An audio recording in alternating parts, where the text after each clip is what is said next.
अस्सलाम students, I am Mohammad Ahmad Iqbal, M phil physics. आज हम डिस्कस करने वाले हैं chapter number 4 turning effect of forces का पॉइंट सेंटर ऑफ मास। हमारे पास सेंटर ऑफ मास कहाँ पे होगा, यानी कि हमारे पास कोई भी सिस्टम है उसका सेंटर ऑफ मास कहाँ पे मौजूद होगा। हम ये लेते हैं centre of mass of a system is a such point where an applied force causes the system to move without rotation. यानी कि जब सेंटर ऑफ मास हमारे पास किसी भी सिस्टम का वो होता है कि जब हम किसी भी सिस्टम के ऊपर फोर्स अप्लाई करें तो उसकी रोटेशन के बगैर क्या हो, वो क्या करे कि सिस्टम हमारे पास आगे की तरफ मूव करे, वो क्या कहलाता है हमारे पास सेंटर ऑफ मास कहलाता है हमारे पास है। जैसे कि हमारे पास दो ऑब्जेक्ट हैं, हमारे पास एक ऑब्जेक्ट ए है और एक ऑब्जेक्ट क्या है हमारे पास बी मौजूद है। ये क्या है हमारे पास ऑब्जेक्ट ए जो है वो हमारे पास है हैवी ऑब्जेक्ट है और ऑब्जेक्ट बी क्या है हमारे पास, उसकी निस्बत क्या है लाइट ऑब्जेक्ट है हमारे पास है। अब ये क्या होगा, ये एक रोड के साथ क्या है कनेक्टेड है हमारे पास है। अब इस सिस्टम का हमारे पास जो सेंटर ऑफ मास है हमने ये वो फाइंड करना है हमारे पास कहाँ पे मौजूद होगा, वहाँ पे मौजूद होगा जहाँ पे ये बॉडी क्या हो आपस में रोटेट ना कर रही हो। हम कह लेते हैं, फर्ज कर लेते हैं हमारे पास सेंटर ऑफ मास कहाँ पे, यहाँ पे हमारे पास इधर मौजूद है कि ये हमारे पास क्या है कि अगर हम इस पॉइंट को पे रखेंगे किसी भी चीज़ को, यानी कि इस पॉइंट पे ये जो सिस्टम है ये रोटेट नहीं करेगा, मूव नहीं, यानी कि मूव करेगा लेकिन रोटेट नहीं करेगा, यहाँ पे बैलेंस में आ जाएगा हमारे पास सिस्टम है। इसी तरह ये जो है हमारे पास एक वर्टिकल ऑब्जेक्ट है, इसका जो सेंटर ऑफ मास जो होगा हमारे पास यहाँ पे होगा। तो यहाँ पे अगर हम फोर्स अप्लाई करेंगे तो ये जो ऑब्जेक्ट होगी हमारे पास आगे की तरफ मूव करेगा लेकिन हमारे पास क्या होगा रोटेट नहीं करेगा। अगर हम फर्ज कर लें कि यहाँ पे हम इसको करें तो ये हमारे पास फोर्स अप्लाई करें यहाँ पे तो ये सिस्टम क्या हो जाएगा इम्बैलेंस हो जाएगा, ये आगे की तरफ क्या करेगा रोटेट करेगा लेकिन मूव करना नहीं शुरू करेगा। तो मूव करेगा रोटेट करना शुरू कर देगा या फिर रोटेट होगा तो हमारे पास मूव करना शुरू कर देगा। इसी तरह हमारे पास सेंटर ऑफ मास जो होता है वो क्या है, किसी भी सिस्टम का सेंटर ऑफ मास ये होता है कि ऐसा पॉइंट होता है जहाँ पे हम फोर्स को अप्लाई करें और सिस्टम जो है वो आगे की तरफ मूव करे लेकिन रोटेट ना करे। जैसे कि हमने ये एग्जांपल्स में देखा है कि यहाँ पे अगर हम फोर्स अप्लाई करेंगे तो यहाँ पे अगर फोर्स अप्लाई किया है तो हमारे पास क्या होगा, ये सिस्टम जो है आगे की तरफ मूव करेगा लेकिन रोटेट नहीं करेगा हमारे पास है। अब है सेंटर ऑफ ग्रेविटी की तरफ आते हैं। हमारे पास नेक्स्ट पॉइंट है a point where the whole body appears to act vertically downward is called center of gravity।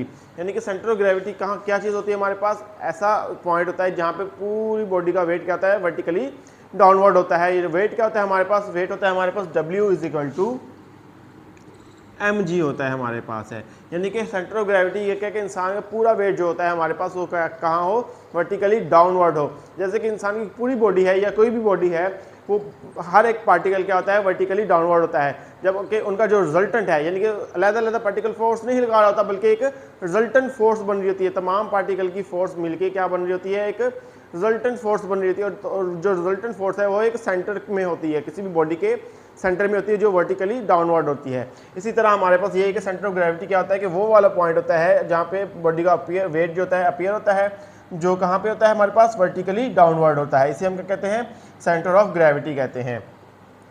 हमने कुछ सिमेट्रिकल ऑब्जेक्ट्स लिए हैं जैसा कि ये रॉड है और एक हमारे पास स्केयर है, इसका सेंटर ऑफ ग्रेविटी क्या होगा हमारे पास। हम यहाँ पे लगा लेते हैं, इसके पॉइंट्स लगा लेते हैं 1 2, यहाँ पे पॉइंट लगा लिए हमने 3। अब ये क्या है कि ये तमाम के तमाम क्या है इस रॉड के अंदर इसके पार्टिकल्स मौजूद है। हम फर्ज कर लेते हैं, लेट कर लेते हैं ये तमाम के तमाम क्या है इसके अंदर पार्टिकल्स मौजूद हैं। अब ये पार्टिकल्स क्या हैं तमाम के तमाम नीचे की तरफ वेट है हमारे पास, इसका ग्रेविटी नीचे की तरफ अमल करिए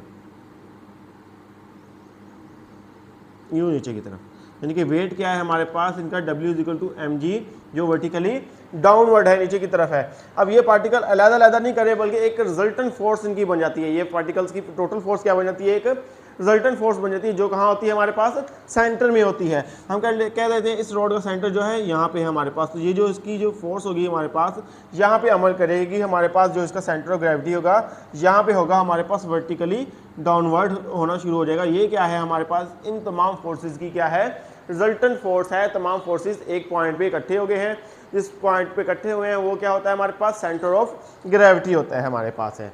नेक्स्ट है हमारे पास एक स्क्वायर है, स्क्वायर का हमने सेंटर ऑफ ग्रेविटी फाइंड करना है तो हमारे पास हम ये कहेंगे हम वन कॉर्नर से एक कॉर्नर की तरफ एक लाइन ड्रा कर लेंगे और दूसरे कॉर्नर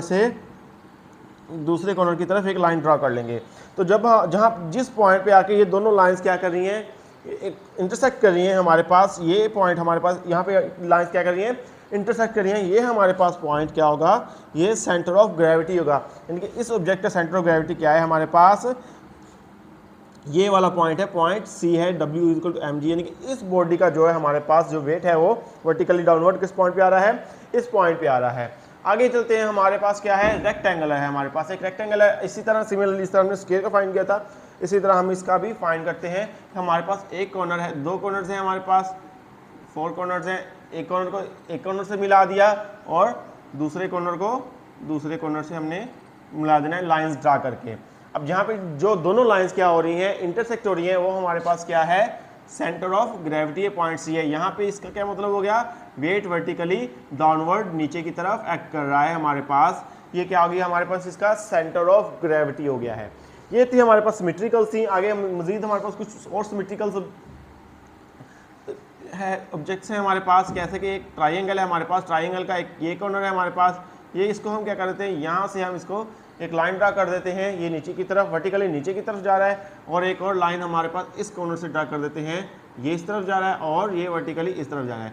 अब ये तीनों लाइंस क्या है, एक पॉइंट पे क्या कर रही हैं, इंटरसेक्ट कर रही हैं। ये पॉइंट क्या आ गया हमारे पास, पॉइंट को हमने सी का नाम दे दिया, यानी कि सेंटर ऑफ ग्रेविटी दे दिया। यानी कि इस बॉडी का वेट जो है वर्टिकली डाउनवर्ड किस पॉइंट पे आ गया है हमारे पास, यानी कि तमाम रिजल्टेंट फोर्सेस किस पॉइंट पे आ गई हैं, इस पॉइंट पे आ गई हैं, जो कि हमारे पास क्या है, W is equal to mg है हमारे पास है। इसी तरह हमारे पास एक सर्कल मौजूद है, ये सर्कल है, इस सर्कल में हम कोई भी 4 पॉइंट्स ले लेते हैं, कोई भी 4 पॉइंट्स ले लें। इसमें से हम सिलेक्ट कर लेते हैं, हमारे पास एक पॉइंट ये आ गया और एक पॉइंट ये आ गया, एक पॉइंट ये आ गया और एक पॉइंट ये आ गया। अब इन 4 पॉइंट्स को हम क्या कर देंगे, आपस में मिला देंगे। जहाँ पे ये दो लाइन जो होंगी मिलेंगी आपस में, जो उनका क्या होगा, इंटरसेक्ट होगा हमारे पास, वो क्या होगा, इसका सेंटर ऑफ ग्रेविटी होगा। यानी कि सर्कल का सेंटर ऑफ ग्रेविटी क्या है, ये वाला पॉइंट आ गया हमारे पास है। आगे आ जाए, हमारे पास एक सिलेंडर है। अब सिलेंडर का कैसे सेंटर ऑफ ग्रेविटी फाइंड करना है, हम ये क्या करेंगे, एक बॉटम होता है, एक टॉप होता है हमारे पास है। टॉप में हम यूँ क्या करेंगे, दो लाइंस को इंटरसेक्ट करेंगे इन पॉइंट्स के पास, एक पॉइंट ये आ गया हमारे पास और एक पॉइंट हमारे पास ये आ गया हमारे पास। अब ये क्या होगा, सिलेंडर है हमारे पास, सिलेंडर के इन 2 पॉइंट्स हैं, यानी कि पॉइंट ए हम इसको नेम दे देते हैं, ये पॉइंट क्या गया, पॉइंट बी नेम दे देते हैं हम इसको। अब ये पॉइंट ए और बी को हम क्या करेंगे, आपस में मिला देंगे। अब इस तरह पॉइंट ए को बी से मिला दिया हमारे पास, तो ये हमारे पास ये क्या होगी, लाइन ड्रा होगी है। और ये जो इस लाइन का जो सेंटर होगा हमारे पास, यानी कि इस लाइन का जो सेंटर है हमारे पास, वो क्या होगा, इसका सेंटर ऑफ ग्रेविटी होगा। यानी कि इसका वेट जो हम सेलेक्ट कर लेते हैं, हमारे पास इस पॉइंट का सेंटर जो है इस पॉइंट पे बन रहा है सी, ये है हमारे पास। तो सेंटर ऑफ ग्रेविटी सिलेंडर का क्या बन गया हमारे पास, ये वाला पॉइंट जो है हमारे पास क्या बन गया है, सिलेंडर का सेंटर ऑफ ग्रेविटी बन गया है। यानी कि हमने यहाँ पे भी 2 इंटरसेक्ट लिए हैं, यहाँ पे भी एक इंटरसेक्ट लिया है, तो इनको दोनों इंटरसेक्ट को आपस में मिला दिया है। तो ये हमारे पास एक लाइन ड्रा हो गई है, और जो लाइन ड्रा हुई है उसका जो सेंटर होगा लाइन का, वो हमारे पास क्या होगा, सेंटर ऑफ ग्रेविटी होगा। यानी कि इसका वेट जो है वर्टिकली डाउनवर्ड किस पॉइंट पे एक्ट कर रहा है, इस पॉइंट सी के ऊपर एक्ट कर रहा है। ये तो था हमारे पास सिमेट्रिकल ऑब्जेक्ट्स का सेंटर ऑफ ग्रेविटी फाइंड करने का मेथड। तो अब हमारे पास क्या है कि अगर हमारे पास कोई अनसिमेट्रिकल आ जाए, यानी कि आर्बिट्रेरी शेप में आ जाए, कोई भी शेप हो, तो उसका हम सेंटर ऑफ ग्रेविटी कैसे फाइंड करेंगे। हमारे पास ये है कि हमने एक ड्रा की है, एक डायग्राम के हमारे पास ये क्या है, ये अनसिमेट्रिकल ऑब्जेक्ट है हमारे पास, यानी कि इसकी कोई भी शेप हो सकती है। अब हम क्या करेंगे, इसके कोई भी पॉइंट्स 4 पॉइंट्स ले लेंगे या इसके कॉर्नर्स ले लेंगे। यहाँ पे हम सिलेक्ट कर लेते हैं एक, यहाँ पे हमने एक होल कर लिया है, एक होल हमने क्या कहाँ कर लिया है, इस पॉइंट पे कर लिया है, और एक होल हमने क्या कर लिया, इस पॉइंट पे कर लिया, और एक होल इस पॉइंट पे, और एक होल इस पॉइंट पे कर लिया है। अब हम क्या लेंगे, एक प्लम लाइन लेंगे। प्लम लाइन क्या होगी, हमारे पास एक हैवी ऑब्जेक्ट मैस होता है हमारे पास, वो एक धागे के साथ लटका हुआ होता है नीचे की तरफ, तो वो क्या होता है कि हमारे पास प्लम लाइन होता है। अक्सर जो होते हैं हमारे पास मिस्त्री जो होते हैं या मजदूर जो होते हैं, उनके पास ये प्लम लाइन होती है, ताकि दीवार को दीवार का क्या करें, एक बैलेंस फाइंड कर सकें, हमारे पास वो होता है हमारे।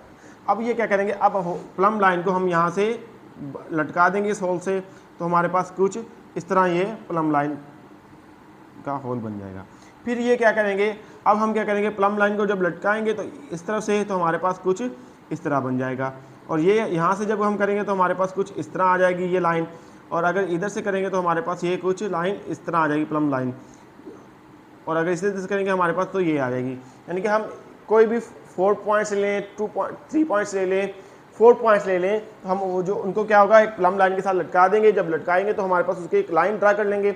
जब लाइन ड्रा करेंगे तो वो तमाम की तमाम लाइन जो होंगी एक ही पॉइंट के ऊपर आके इंटरसेक्ट करेंगी, और जो इस पॉइंट पे आके वो लाइन जो है इंटरसेक्ट कर रही होगी, तो वो हमारे पास क्या होगा, अनसिमेट्रिकल ऑब्जेक्ट का क्या होगा, इसका सेंटर ऑफ ग्रेविटी होगा हमारे पास। तो इस अनसिमेट्रिकल ऑब्जेक्ट का सेंटर ऑफ ग्रेविटी हम कुछ इस तरह फाइंड करेंगे।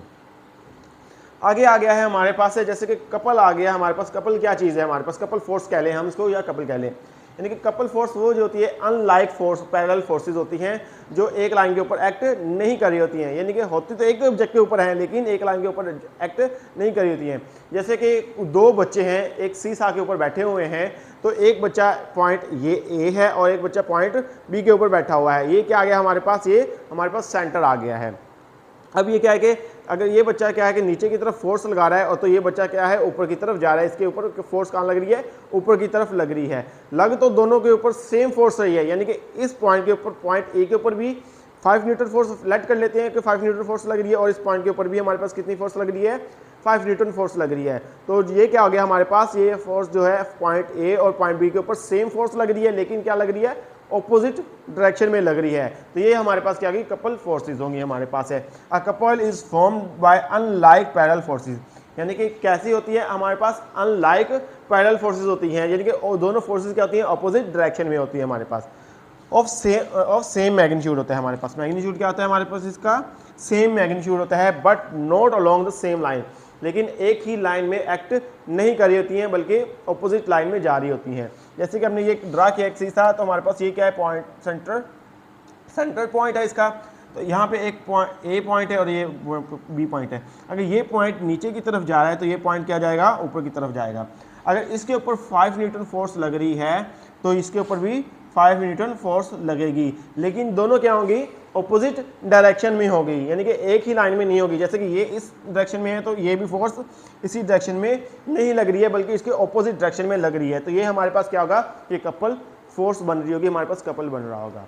आई होप स्टूडेंट्स आपको आज का लेक्चर समझ आया होगा। हम नेक्स्ट पढ़ेंगे इंशाल्लाह। अल्लाह हाफिज़।